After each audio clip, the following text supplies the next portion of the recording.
Shalom, shalom les affranchis, shalom peuple de Dieu.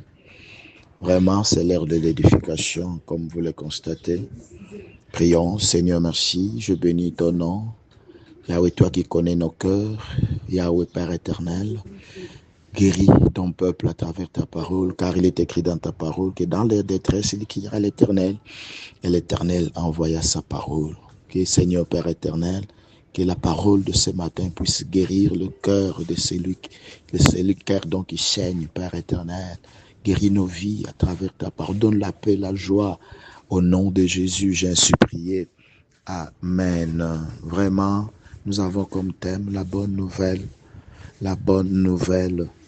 La bonne nouvelle. Nous allons commencer par la lecture et par la suite, nous allons évoluer.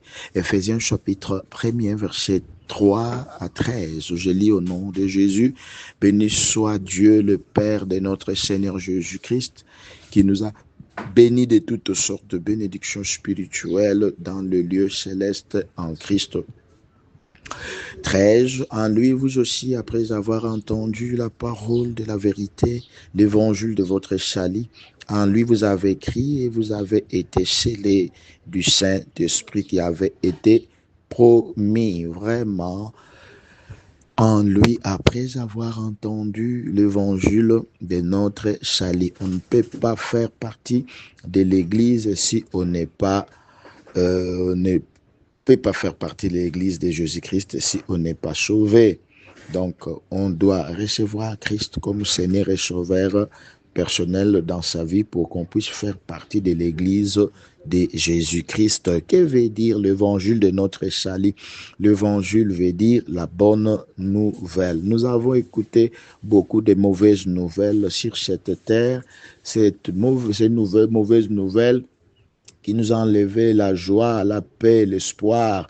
Mais en Jésus-Christ, Jésus-Christ nous amène la bonne nouvelle qui donne la paix, qui donne la joie, qui donne l'espoir, qui donne l'espérance. C'est en Christ que la paix existe, mon frère, ma soeur. Donc, après 430 ans d'esclavagisme en Égypte, les enfants d'Israël ont vu venir un certain Moïse qui avait amené la bonne nouvelle. Or, l'Égypte, c'est l'image du monde. Le véritable Moïse qui nous amène l'évangile aujourd'hui, c'est Jésus-Christ de Nazareth. L'évangile, c'est la bonne nouvelle. La bonne nouvelle veut dire Christ est mort pour nous. Christ est mort pour nous. Il est mort ressuscité, il est vivant aussi. Jésus-Christ est vivant. La bonne nouvelle est que Jésus-Christ est vivant. Dans ton problème, je viens t'informer, il y a que Jésus-Christ est vivant. Jésus-Christ, il est mort et ressuscité. Son nom, c'est Emmanuel. Peu importe le problème qui est en train de ronger ta vie, peu importe le problème qui est en train de déranger ton mariage, cette maladie-là, je viens t'informer qu'il y a j'ai un Jésus qui est vivant. C'est Jésus-Christ est vivant. C'est Jésus-Christ est vivant. Il est capable de guérir cette maladie. Il est capable de donner la paix à ton mariage. Il est capable de donner la solution à ton problème. Il a pris notre place. Il s'est fait pauvre pour que nous soyons riches. Jésus-Christ a pris notre place. Nous avons vu dans la Bible comment est-ce que on avait libéré Barabbas. Barabbas, nous sommes des Barabbas, mais Christ a pris notre place. La liberté de Barabbas était venue parce que Christ était là. Aujourd'hui, je viens te dire que Jésus-Christ est vivant. Mon frère, ma soeur, ne te dérange pas. Ne soyez pas troublés, ne soyez pas troublés. Jésus-Christ est vivant. Ce que tu dois chercher, c'est le pardon de ton péché. Parce que je viens de dire qu'on ne peut jamais faire partie de l'Église de Jésus-Christ sans pourtant recevoir Jésus-Christ comme Seigneur et Sauveur personnel. Donc, ce que nous devons chercher, c'est d'accepter. Si tu n'as pas encore accepté Jésus-Christ dans ta vie, tu as besoin de ton pardon. Parce que lorsque tu peux avoir tout sur cette terre, si ton pardon, tes péchés ne sont pas encore pardonnés, tu es le plus malheureux des hommes. Donc, mon frère, dans Colossiens, chapitre 3, verset 13, À 15, la Bible nous dit, vous qui étiez morts par vos offenses et par l'incirconcision de votre chair, il vous a rendu à la vie avec lui et nous faisant grâce pour toutes nos offenses. Il a effacé l'acte dont les ordonnances nous condamnaient qui subsistaient contre nous et il a détruit en les clouant à la croix. Il a dépouillé les dominations des autorités, les a livrés publiquement en spectacle en triomphant d'elles par la croix. Donc nous qui étions morts, nous qui étions morts, mon frère, ma soeur, par nos offenses, par nos péchés. Le péché, c'est la lèpre de l'âme qui amène à la mort. C'est que tu dois demander aujourd'hui, c'est d'accepter Christ pour que tes péchés te soient pardonné, pour que tes péchés te soient pardonnés et vous allez vivre le bénéfice de la bonne nouvelle, le bénéfice de l'évangile qui est venu en Jésus-Christ. En Jésus-Christ, parce que Jésus-Christ, celle qui avait fâché les ordonnances, donc il nous condamnait, qui subsistait contre nous. Il a détruit, les a cloués à la croix. Mon frère, ma soeur, Jésus-Christ a fait un grand travail pour toi. Ne t'en faites pas, ne sois pas inquiet. Il a fait un grand travail pour nous, pour tous ceux qui croient en Jésus-Christ. Il faut bien savoir que Jésus-Christ a déjà fait un grand travail sur la croix de Golgotha. Toi, ton problème, c'est de croire seulement en Jésus, c'est de l'accepter comme ton Seigneur et Sauveur personnel.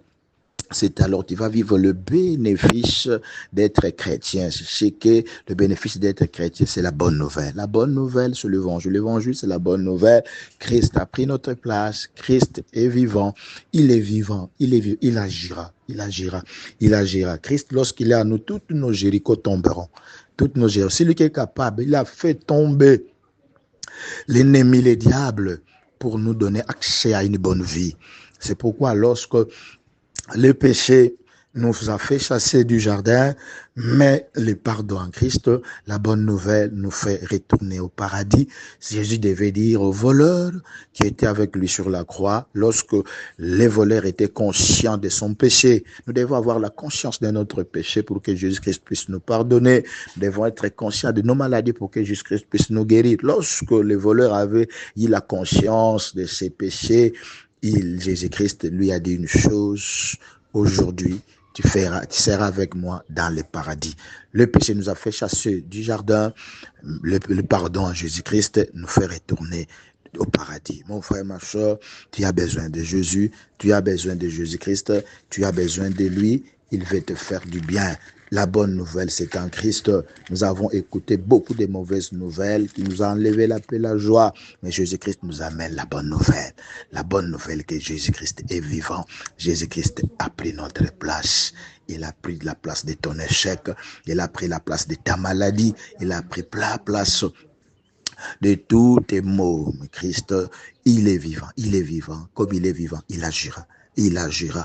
Dans Romains 10, verset 9, la Bible dit, si tu confesses de ta bouche le Seigneur Jésus, et si tu crois dans ton cœur que Dieu l'a ressuscité de mort, tu seras sauvé. Ce que Dieu veut, c'est ton salut.